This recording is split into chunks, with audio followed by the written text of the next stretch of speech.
à tous, bienvenue sur ma chaîne Santé Résilience. Aujourd'hui, on aborde le jeûne intermittent. Voilà, un sujet qui est très en vogue et moi je trouve ça chouette, je trouve ça vraiment bien parce que qui a dit qu'il fallait manger 3, 4, 5 fois par jour? On se le demande, voilà, moi j'ai bien ma petite idée, il y a du lobbyisme, il y a beaucoup de lobbyisme derrière, il y a beaucoup d'autres choses, bon voilà, on croit ce qu'on veut croire. Voilà, qui a dit que il fallait manger 3 ou 5 fois par jour? La physiologie ne l'a pas dit du tout, voilà. Moi je vous invite toujours à aller toujours vous rapprocher de la physiologie, puisque c'est elle le maître, c'est elle le chef d'orchestre. Il y a les principes, la théorie, il y a le terrain. Voilà, on va essayer de faire un petit peu la part des choses dans tout ça. Aujourd'hui, on va parler de jeûne intermittent, on va parler de chrononutrition.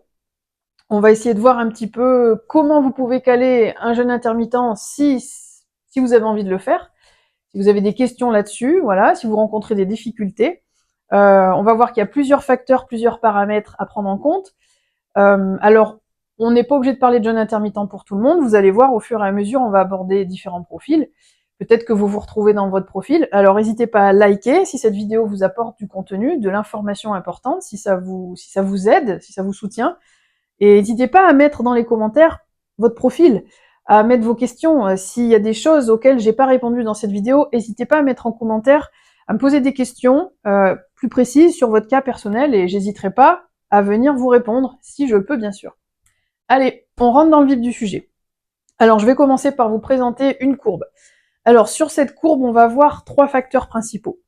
On va voir que le cortisol, la production enzymatique et l'influence du système nerveux, des deux systèmes nerveux, vont avoir un impact sur la manière dont vous ressentez les choses au fur et à mesure que vous avancez dans la journée, et ça va venir automatiquement influencer la bonne mise en place ou non du jeûne intermittent, en fait. Alors déjà, on peut se poser la question, pourquoi est-ce qu'on voudrait mettre du jeûne intermittent dans notre mode de vie? Ben déjà parce qu'il y a un effet de mode, l'être humain fonctionne sur des modes, mais il faut essayer d'aller un petit peu plus loin. Il faut essayer vraiment d'élargir le truc, parce que moi je vois beaucoup de personnes qui, par effet de mode, mettent du jeûne intermittent, veulent essayer de faire du jeûne intermittent, parce qu'il y a cet effet de mode, parce qu'il y a un engouement, parce que c'est les émotions qui prennent le dessus, la sphère émotionnelle, où voilà, on veut appartenir à un groupe, on veut suivre le mouvement, mais il faut essayer d'être un peu plus précis dans votre pourquoi. Pourquoi vous voulez mettre du jeûne intermittent? Est-ce que c'est pour perdre du poids? Est-ce que c'est pour favoriser les fonctions de détox de l'organisme?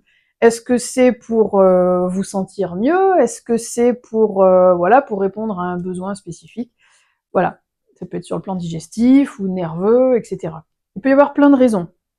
Ce qui est important, c'est quand vous faites du jeûne intermittent, c'est vraiment d'aller à la pêche aux informations le plus possible, parce que voilà, sur internet on voit de tout. Moi je me suis spécialisée dans l'accompagnement aux jeûnes, alors que ce soit jeûne intermittent, court, long, sec, hydrique, tout ce que vous voulez, plus particulièrement le jeûne hygiéniste, mais j'ai aussi pratiqué le jeûne Buchinger, j'ai pratiqué beaucoup de jeûnes. Voilà, le jeûne sec également. Donc voilà, aujourd'hui j'ai pas mal de retours, j'ai pas mal d'expérience, je guide aussi les gens à leur domicile pour mettre du jeûne en place, il y a toujours un pourquoi, il y a toujours une raison spécifique, et c'est pas juste pour faire comme tout le monde. Voilà, il faut vraiment cibler cette chose-là. Alors, on va parler de ces courbes-là, on va commencer par ça. Alors, on rentre dans le vif du sujet, on va parler en premier de cortisol.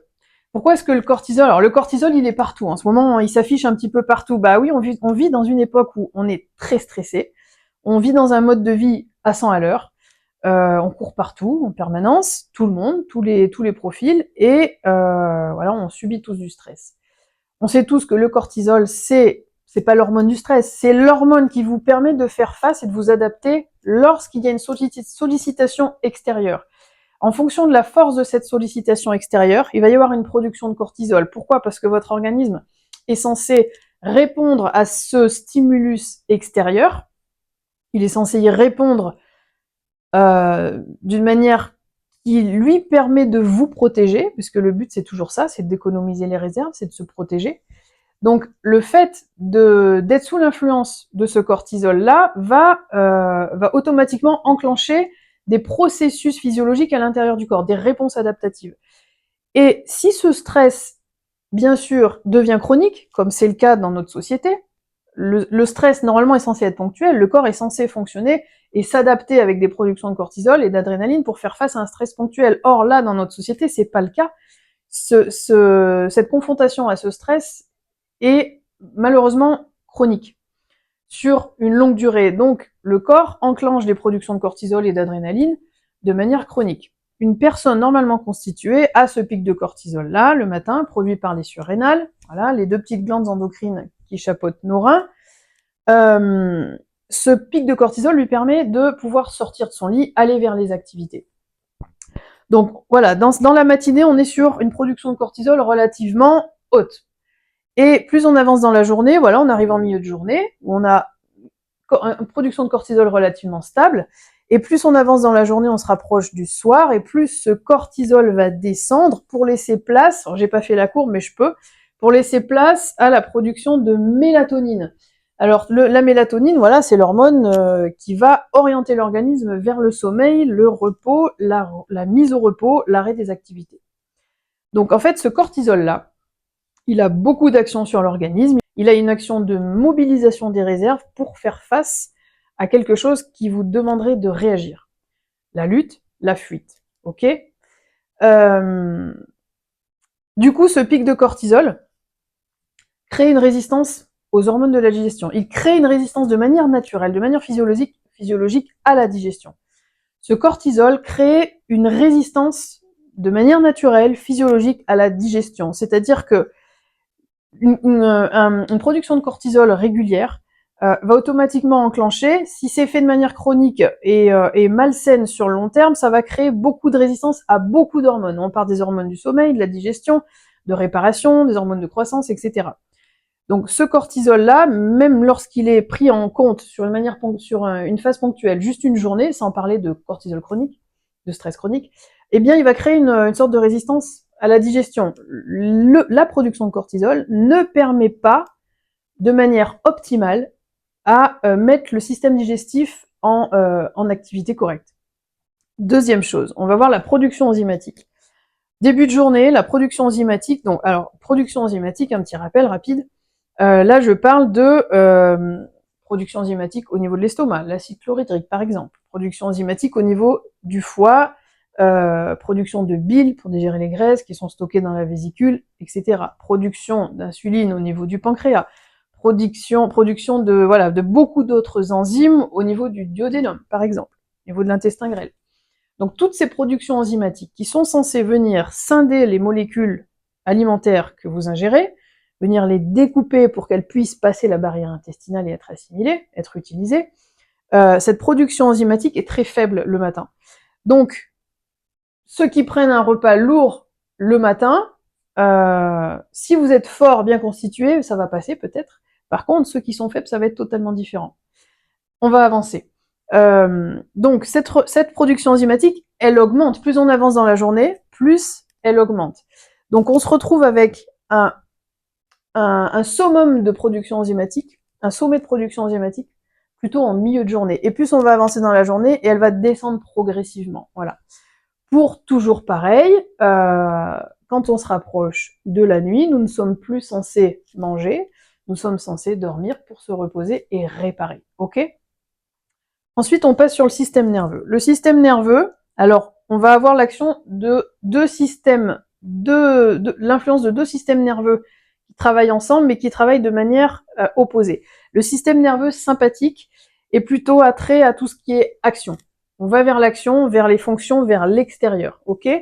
Le système nerveux parasympathique, lui, c'est totalement le contraire. Il va venir chapeauter, il va venir influencer, soutenir, encourager toutes les fonctions vers l'intérieur, qu'on appelle ça les fonctions de nutrition en termes hygiénistes, les fonctions de nutrition interne, c'est-à-dire la digestion, l'assimilation, la réparation des tissus, la détox, le sommeil aussi, etc. Voilà, toutes les fonctions vraiment où on arrête les activités et on se remet vers l'intérieur, on est en mode repos. Ok, système nerveux parasympathique. On freine l'action. Sympathique, on accélère. Ok ? Système nerveux sympathique, par rapport au parasympathique, il est plutôt en haut en début de journée. C'est-à-dire qu'il est plutôt là pour vous permettre d'avoir des activités. Il est là pour vous soutenir et vous soutenir dans vos activités vers l'extérieur. Il vous permet de pouvoir favoriser le mode action en début de journée. Ok? Donc, ce qui veut dire action, veut dire non-digestion. On ne peut pas faire les deux en même temps. Le corps ne peut pas se diviser en deux. Être actif, mobiliser de l'énergie pour aller vers les activités vers l'extérieur, ou alors mobiliser de l'énergie pour venir soutenir les fonctions internes, détox, nutrition, assimilation, etc., réparation. Ok? Donc, début de journée, système nerveux sympathique dominant. Ce qui revient à ce qu'on disait tout à l'heure, créer quelque part une résistance à la digestion. Système nerveux parasympathique plutôt en bas. Voilà, les deux peuvent pas être en haut en même temps. Ensuite, plus on avance dans la journée, plus on va se retrouver avec un croisement des deux. C'est-à-dire que le système nerveux sympathique va venir se calmer, se poser en fin de journée pour laisser place au système nerveux parasympathique. Le monde médical préconise de faire un repas complet le matin parce que il faut tenir la journée. Or, il manque des facteurs. Alors, je vais pas vous dire que c'est pas prouvé, que c'est prouvé, etc. Il y a la théorie et il y a le terrain. Sur la théorie, dans le principe, c'est pas faux.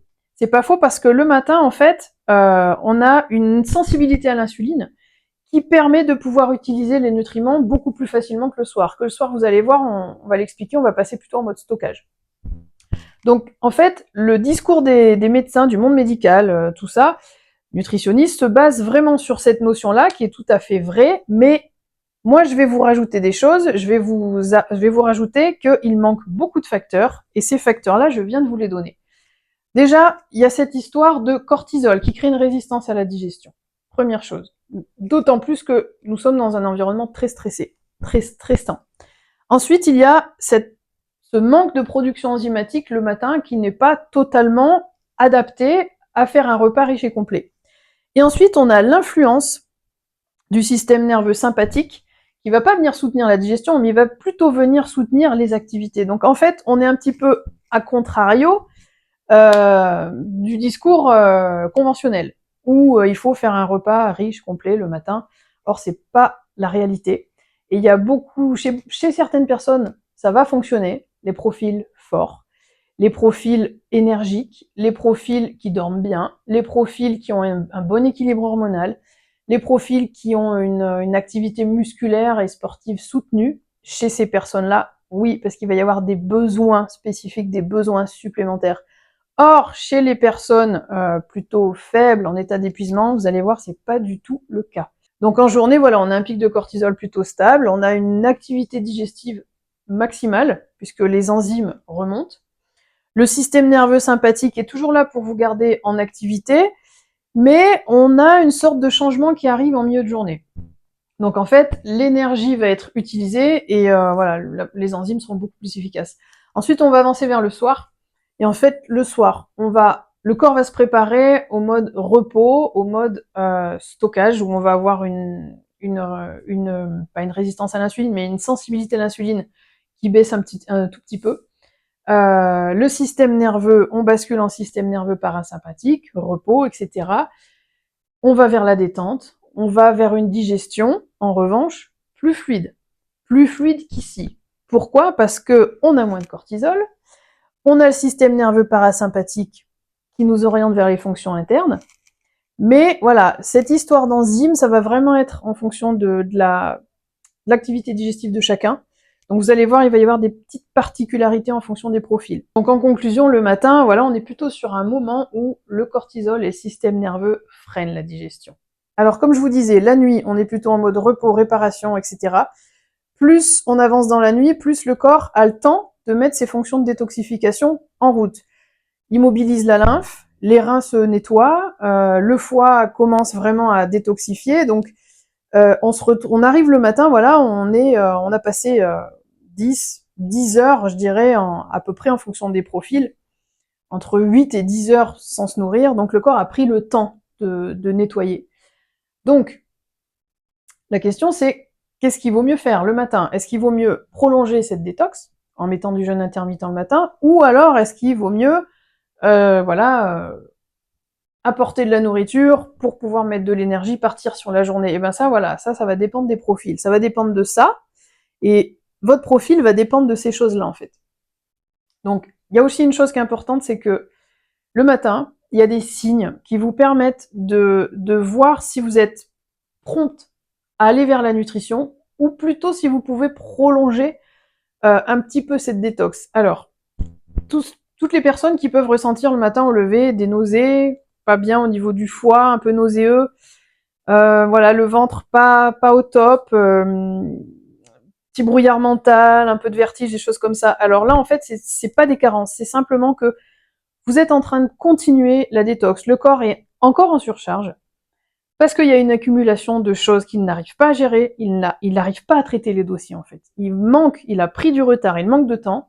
Il a pris du retard pour gérer les dossiers. Donc du coup, il fait ce qu'il peut la nuit pour pouvoir rattraper le travail qu'il ne peut pas faire la journée, puisque la journée aussi, hein, la journée on est actif, mais le corps doit traiter aussi ce qu'on mange. Donc la journée, il a aussi un petit peu de travail à faire. S'il peut pas le faire la journée, il va essayer de le faire la nuit, un maximum. Mais si c'est pas assez suffisant, le matin, il y en a qui peuvent se retrouver avec voilà, un matin où on n'est pas bien du tout. Donc chez ces personnes-là, il va falloir essayer de bien regarder, en fonction de cette vidéo, ça va vous apporter beaucoup d'éléments. Est-ce que vous êtes sur un profil plutôt frileux, épuisé, voire carencé, plutôt hypo, tendu, ou alors est-ce que vous êtes plutôt un profil sédentaire, avec du surpoids? En fonction de ces choses-là, le matin va être différent. Par exemple, ou alors est-ce que voilà, vous êtes juste sur une période un petit peu où vous avez fait des excès, mais vous êtes sur un profil fort, là aussi c'est encore différent. Si vous êtes sur un profil fort, voilà, vous pouvez vous permettre le matin, vous allez voir, on va avancer de mettre du jeûne intermittent. Par contre, les profils épuisés, ces personnes-là vont devoir plutôt s'orienter vers plusieurs petits repas, euh, pas trop lourds, pour pas générer de la lourdeur, parce qu'on est sur une production enzymatique qui est très basse chez les personnes épuisées. Chez ces personnes-là, on va plutôt essayer de relancer le métabolisme. On va pas prolonger cette détox, on va plutôt essayer d'aller vers de la nourriture ajustée, bien choisie, pour pouvoir relancer tout doucement le métabolisme. Alors du coup, quoi manger? Quoi manger? Les sucres le matin vont plutôt vous stimuler, vous apporter de la stimulation. Donc ça peut être sucre complexe ou sucre simple, mais vous risquez d'avoir ce souci de gestion glycémique, hyperglycémie, boum, effet rebond, hypoglycémie. Ça va dépendre de comment vous gérez la glycémie. Là, c'est toujours pareil, ça va dépendre de vos capacités au niveau du pancréas, aux capacités enzymatiques. Ensuite, on a les graisses, les protéines, comment ça va agir à l'intérieur du corps. En effet, ces graisses et ces protéines vont pouvoir vous permettre de rallonger cette sensation de satiété, vont pouvoir vous permettre de tenir davantage sur cette matinée. Les œufs, les avocats, voilà, les oléagineux en petite quantité. On va éviter le pic d'insuline, en effet. S'il y a des difficultés digestives, des faiblesses digestives, ces repas lourds et copieux vont être compliqués à digérer pour certains. Donc le profil épuisé, on va l'orienter en effet sur des protéines et des graisses, puisque les sucres vont l'orienter vers une fatigue à cause de ces histoires de glycémie. Donc plutôt des protéines et des graisses pour avoir une satiété au long cours, production de sérotonine. On va apporter des choses, des bons éléments pour les neurotransmetteurs, mais il va falloir l'apporter en petite quantité, puisque les capacités digestives sont réduites, ok? Mais ces personnes-là ont besoin d'apport le matin. On va y venir. Le profil plutôt fort, dynamique, actif, qui a une bonne stabilité hormonale, des bonnes capacités enzymatiques, qui est relativement, je dirais, normal dans sa courbe de cortisol, lui, il va pouvoir s'orienter vachement plus facilement vers le jeûne intermittent. Donc lui, on va lui apporter, s'il veut manger des sucres plutôt simples, faciles à digérer, donc il va pouvoir les utiliser sans problème, il n'y aura pas ces histoires de glycémie, ces instabilités glycémiques. Voilà, ou comme je vous disais, mettre éventuellement du jeûne intermittent chez ces personnes-là. Tout à fait. Pourquoi? Pour favoriser les fonctions de détox qui se sont mises en place pendant la nuit, et puis aussi pour continuer le renforcement métabolique, pour renforcer cette histoire de switch métabolique, où le corps va taper dans ses réserves pendant la période de jeûne intermittent, et puis une fois qu'il a été jusque là où il pouvait aller, hop, il va se renourrir avec des bons éléments sans surcharger en fait. Voilà. Alors le midi, qu'est-ce qui se passe? Le midi, on est sur une sorte de transition, si je puis dire, où les choses se télescopent un petit peu là. Le cortisol commence à redescendre, on a une bonne production enzymatique, donc s'il y a un moment dans la journée où le repas va être le plus propice, pour certaines personnes, ce sera plutôt en milieu de journée. Pour d'autres, les plus forts, voilà, si vous voulez pousser le jeûne intermittent et rester sur un repas par jour et aller jusqu'au bout, voilà, faire votre repas entre 16h30 et 18h max, si vous êtes sur du OMAD, là vous allez pouvoir être actif en fait. C'est l'avantage, c'est parce qu'on a encore une bonne production de cortisol, on est encore un petit peu mitigé au niveau du système nerveux, et cette production enzymatique-là, vous l'avez, mais comme vous êtes sur un profil qui n'a pas de souci au niveau hormonal, au niveau enzymatique, ben vous pouvez pousser votre repas plus tard. Il n'y a aucun souci avec ça. Par contre, voilà, les personnes qui sont plutôt fatiguées, les sédentaires également, voilà, ceux qui ont une facilité à avoir du surpoids, dans cette période-là, on est encore sur une utilisation des glucides. On va pas être trop en mode stockage. Donc, on va plutôt faire un repas un peu plus important ici que plutôt le soir. Voilà, les profils sédentaires, le mode stockage va plutôt être se mettre en route le soir. Donc les organismes forts, les profils qui sont forts, vont avoir un stock de glycogène suffisant, mais ils vont aussi pouvoir aller le chercher facilement. C'est ça en fait le switch métabolique, c'est que l'organisme, quelle est la capacité de l'organisme à aller taper dans les réserves? Puisque une fois que vous avez épuisé vos stocks sur le plan sanguin, moi j'appelle ça le frigo, il va falloir aller taper dans le congélateur. Et ceux qui ont une bonne vitalité sur ce switch métabolique vont pouvoir aller taper dans les réserves et vider les stocks au niveau du foie, puis progressivement des muscles. Alors, ce jeûne intermittent, plus on le pousse et plus vous allez taper dans le congélateur en fait. Et donc c'est ce switch métabolique qui va être plus facile à faire chez les personnes qui sont fortes.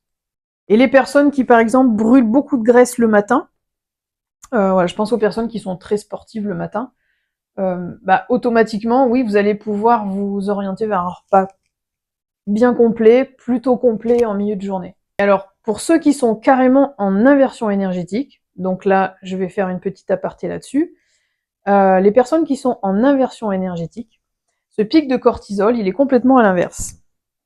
Je vais vous le faire. On dit qu'une personne est en inversion énergétique lorsque sa vitalité, je dirais, de par sa production de cortisol, est inversée, sa courbe est inversée par rapport aux personnes normalement constituées. Ces personnes-là sont en état d'épuisement. Donc ces personnes-là, ça va être plutôt le contraire. Elles vont démarrer leur journée avec un pic de cortisol très bas, ce qui permet de constater cette difficulté à sortir du lit le matin et à pas avoir envie de commencer sa journée. Et ces personnes-là, cette particularité, c'est que bon là, ça va fluctuer un petit peu, et ça va repartir en fin de journée pour monter. Et plus ces personnes-là, plus elles avancent dans la journée, plus elles se retrouvent avec de l'énergie qui arrive. C'est hyper déstabilisant parce qu'on se retrouve à l'inverse du fonctionnement de la société tout entière. Je connais très bien ce sujet. C'est super difficile. C'est super difficile parce que voilà, déjà le matin, c'est un coup de pied au cul magistral qu'il faut se donner pour sortir du lit. Et le truc, c'est que la médecine conventionnelle ne nous éduque pas à cette chose-là. Donc qu'est-ce qu'on fait? Eh ben, on continue, on s'adapte autour de ça et on construit notre vie autour de ça. Mais le problème, c'est qu'en construisant notre vie autour de ça, plus on avance avec l'âge et plus on dégringole. Donc les personnes qui ne savent pas ça, eh ben, j'espère que vous regardez cette vidéo parce que franchement, plus vous avancez en âge et pire l'état est, réellement. Et on se retrouve avec des grosses carences, on se retrouve avec des problèmes métaboliques, problèmes digestifs, problèmes de thyroïde, surrénal. On est en insuffisance surrénalienne, donc surrénal et thyroïde, hein, il y a un lien entre les deux. Voilà, je vous orienterai sur ma vidéo là-dessus. Il y a un lien vraiment fort entre les deux. C'est vraiment une insuffisance sur les glandes au niveau des glandes endocrines, donc c'est très complexe comme situation. Et puis voilà, le soir, l'énergie arrive, donc on a envie d'y aller, quoi. On a envie de faire des choses. Sauf que le problème, c'est que c'est le cercle vicieux, parce que il faut reconstruire la nuit. Et le corps n'y arrive pas. Parce que il y a ce décalage-là où on devrait être censé redescendre. Mais sauf que chez les personnes en inversion énergétique, ça monte. Donc on va pas soutenir les fonctions de réparation la nuit. Ça va être le contraire, en fait. Donc ces personnes-là, avec l'âge, ont un sommeil très perturbé et en fait, tout se chamboule. Donc, il faut pas se construire autour de ça. Il faut au contraire tenter d'inverser cette tendance. Alors chez ces personnes-là, ça va être compliqué de mettre du jeûne intermittent, et je vous dirais même que c'est à éviter, vraiment, c'est à éviter complètement. Donc comme on n'a pas de cortisol, la personne n'a pas les capacités énergiques, pour aller taper dans les réserves, puisque quand on se met en jeûne intermittent, c'est un stress pour l'organisme. Donc il faut que le corps réponde. Il faut que le corps mobilise de l'énergie pour aller taper dans les réserves. Si vous êtes en inversion énergétique, vous ne pourrez pas, vous n'aurez pas les capacités et vous risquez même de vous épuiser, d'augmenter votre état de stress, votre irritabilité, perte de poids, fonte musculaire, carence, frilosité, etc. Voilà. Et là, vous continuez d'appuyer le truc au lieu d'inverser la procédure. Donc chez ces personnes-là, vraiment, voilà, des apports petits et réguliers à des heures fixes, et réguliers le matin, plutôt en graisse, plutôt en protéines, voilà, des œufs, des avocats avec des bonnes huiles, colza, huile de noix, des choses comme ça, des huiles végétales, vierges, première pression, bio, hein, on n'oublie pas. Voilà, ce sera plus orienté comme ça pour les personnes en inversion énergétique. Voilà, pas de jeûne intermittent dans ces cas-là, ok? Et l'idéal, c'est d'avoir terminé votre digestion quand vous allez au lit. Donc l'idéal, voilà, c'est de manger avant 19h. Ah, vous allez me dire, ah, mais c'est pas possible, je rentre du travail à 19h. Bon. Tout est possible. Tout est possible. Il suffit juste, peut-être, si vous mangez à 20h, parce que vous n'avez pas le choix, vous mangez à 20h, si vous n'avez pas de problème, il n'y a aucun souci. Je remets pas en question l'heure à laquelle vous mangez, mais par contre, si vous avez des soucis, comme je viens de vous dire, eh ben, soit vous faites un petit encas dans cette période-là, si vraiment vous avez faim, vous vous préparez quelque chose, ça peut être un super bon jus de légumes, en parenthèse, ou alors, vous sélectionnez ce que vous mangez le soir, des choses qui se digèrent vite, et vous n'allez pas vous faire un plat de pâte à la carbonara avec un gros steak haché. Parce que là, vous êtes sûr d'avoir une digestion complexe et qui ne sera pas terminée avant d'aller au lit. Donc plutôt des légumes vapeur, pourquoi pas? Légumes vapeur, ou voilà, avec une petite protéine à côté, ou alors, voilà, avec quelque chose qui vous tient un petit peu plus, mais voilà, le but c'est d'essayer de trouver l'équilibre, en fait, entre ce qui vous nourrit et ce qui vous permet de passer une bonne nuit, et ce qui vous permet aussi à votre corps de pouvoir faire son travail pendant la nuit. Et comment vous vous levez le matin, c'est toujours ça la question. Et le soir, on est plus en mode stockage, on n'est plus dans l'utilisation de l'énergie, parce que l'insuline commence à redescendre, enfin, du moins on a une résistance à l'insuline qui s'installe progressivement. Donc là, du coup, on va plutôt passer en mode stockage. Donc je pense au profil plutôt sédentaire, donc on va plutôt s'orienter vers un repas plutôt léger, végétal, avec des légumes et des protéines simples, si c'est possible, parce que ces personnes-là vont vraiment tout de suite stocker. Pas de glucides pour ces personnes-là le soir. Ensuite, on a le profil plutôt actif la journée, où là, on va pouvoir apporter un petit peu de densité, des glucides complexes et des protéines, si c'est bien digéré. C'est toujours pareil, si vraiment on a une bonne énergie au niveau des enzymes. Ok, donc en fait, les protéines, le gras, vont pouvoir nous permettre d'apporter des éléments pour tout ce qui est régénération des tissus. Ensuite, les féculents, voilà, vont pouvoir nous permettre d'apporter du tryptophane pour cette production de sérotonine, de mélatonine, etc. Vont venir soutenir la production des neurotransmetteurs. Mais là, toujours attention, voilà, parce qu'on est en mode stockage, et attention à ce que les problèmes de glycémie ne vous perturbent pas la nuit.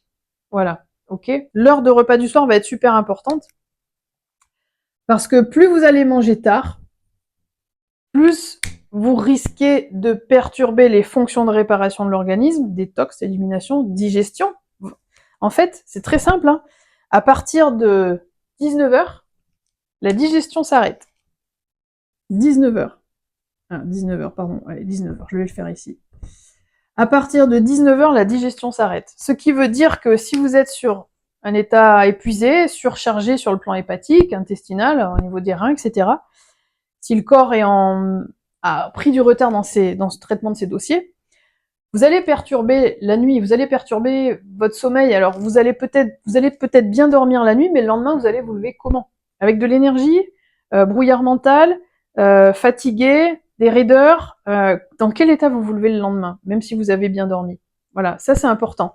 L'heure de repas du soir est aussi importante que la qualité de ce que vous mangez, Quand et quoi, c'est super important. Donc le comment, oui, ça on le sait. Ambiance détendue, mastication à fond, etc. Parce que la digestion commence dans la bouche, hein, n'oubliez pas. Production enzymatique, salivaire. Quand vous mangez et quoi vous mangez, qu'est-ce que vous mangez, sont tout aussi importantes.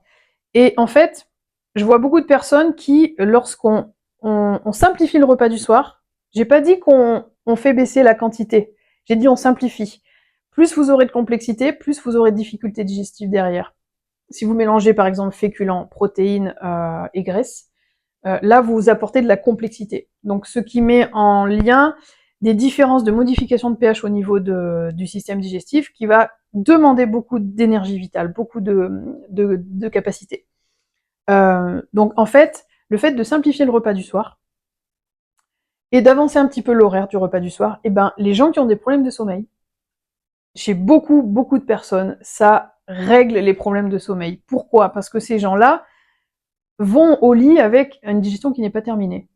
Et en plus de ça, s'il y a des dysbioses, donc là ça rajoute un détail au tableau, si en plus il y a des dysbioses, le fait de manger tard et complexe augmente cette dysbiose et la production des métabolites produites par ces dysbioses la nuit crée des pics de cortisol, où le corps cherche à éliminer ces choses-là en produisant des... il y a une production d'antigènes en fait, il y a une production d'anticorps, ça génère un pic de cortisol qui vous réveille la nuit. Donc la digestion, le repas du soir est super importante, surtout voilà, s'il y a des problèmes nocturnes. Même sans parler de dysbiose, ça peut être des bouffées de chaleur. Je pense aux femmes ménopausées, voilà, on va y venir. Femmes ménopausées, le repas du soir va être super important. Alors pour conclure, en gros, le jeûne intermittent, oui, mais il ne faut pas suivre un dogme, il ne faut pas suivre une idéologie, puisqu'aujourd'hui, on éduque nos cerveaux à ce que tout rentre dans des cases. Sauf que nous sommes des êtres vivants. Le vivant ne peut pas rentrer dans des cases, puisqu'il y a tout un panel de facteurs qui rentrent en compte. Il y a la théorie, la physiologie. Donc en gros, c'est ce que je vous donne là, hein, c'est les principes. Et il y a le terrain qui est propre à chacun, qui est individuel. Et ça, ce sont les règles. Il faut bien faire la différence entre les principes et les règles. Les principes, c'est le cadre physiologique, ce qui est propre à tout le monde, ce qui dirige l'univers. Et ensuite, il y a les règles, ce qui est propre à chacun. Notre génétique, oui. Nos besoins du moment, nos particularités, notre vécu, notre état de stress, notre état émotionnel, etc. Ok? Donc tout ça, ça constitue les règles, et les règles, vous devez vous les approprier et faire vos tests vous-même en fonction des connaissances que je vous apporte là. Ok? C'est pas ou noir ou blanc. Il y a toutes les nuances de gris au milieu. Ok?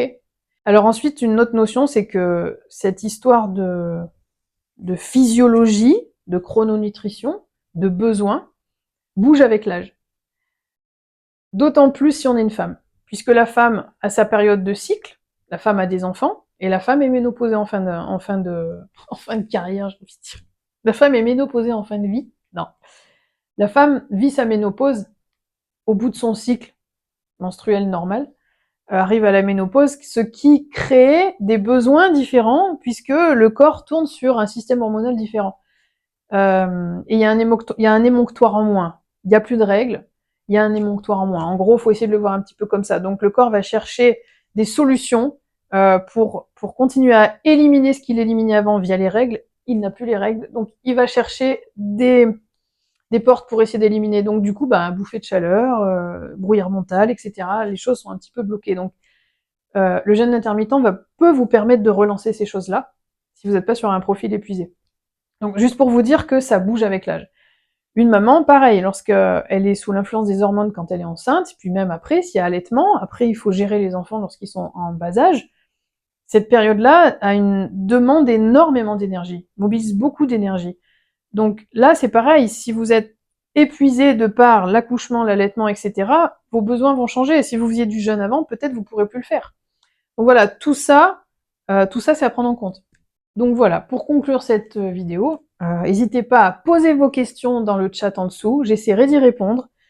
Si vous avez des questions que j'ai pas trop abordées dans cette vidéo, alors on peut pas tout aborder, puisque voilà, les gens veulent des vidéos courtes, mais en même temps ils veulent des réponses qui leur correspondent. On peut pas tout faire, c'est pas possible. Donc allez-y, posez vos questions, ou vous m'envoyez un mail, ou quoi, ce que vous voulez, santé-résilience.com. N'oubliez pas de liker et vous abonner. Et j'en profite pour faire une petite annonce. J'organise au mois d'août un stage en Auvergne, dans les volcans d'Auvergne, détox et jeûne. Voilà, si vous êtes intéressé pour aller plus loin, si vous êtes intéressé si Si vous n'êtes pas à l'aise à le faire chez vous, vous ne savez pas comment faire, venez chercher des outils. 3 jours, 4 jours. Vous pouvez faire les deux, vous pouvez faire ou l'un ou l'autre. Première partie détox, deuxième partie jeûne. Je vous apporte tous les outils chez vous pour que vous puissiez vous préparer correctement au milieu des volcans d'Auvergne. Je vous assure, c'est voyage intérieur et extérieur garanti. Vous repartez avec des vrais outils. Donc n'hésitez pas à mettre vos commentaires. Je me ferai un plaisir d'y répondre. Allez, sur ce, je vous dis à bientôt pour une prochaine. Salut!